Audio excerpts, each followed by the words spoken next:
আমার আজকের রেসিপি মূলা দিয়ে চিংড়ি শুটকি দিয়ে। এখানে মূলা কেটে নিয়েছি, এদিকে চিংড়ি শুটকি, কাঁচা টমেটো, এখানে আমি পরিমাণ মতন তেল দিলাম, পেঁয়াজ কুচি দিলাম। এখন আমি চিংড়ি শুটকিটা দিয়ে দিলাম।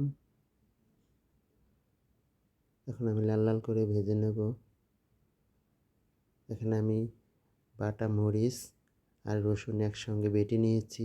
বাটা মরিচ দিয়ে শুটকি রান্না করলে খেতে মজা লাগে, তা সবসময় বাটা মরিচ ব্যবহার করবেন। আমি এখানে মশলা কষানোর জন্য একটু পানি দিলাম। এখন আমি লবণ হলুদ একসঙ্গে দিয়ে দিলাম। এখন আমি একটু কষায় নিলাম। এখন আমি মূলাটা দিয়ে দিলাম। এভাবে আপনারা রান্না করবেন মূলা দিয়ে শুটকি দিয়ে।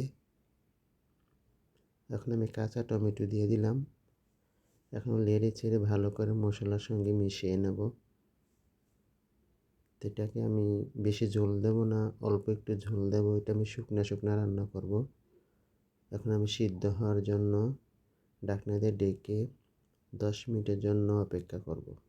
10 মিনিট পরে এসে দেখি আমার তরকারিটা প্রায় হয়ে গেছে, সিদ্ধ হয়ে গেছে। এখন আমি ধনিয়া পাতা দিয়ে নামাইয়ে নেব।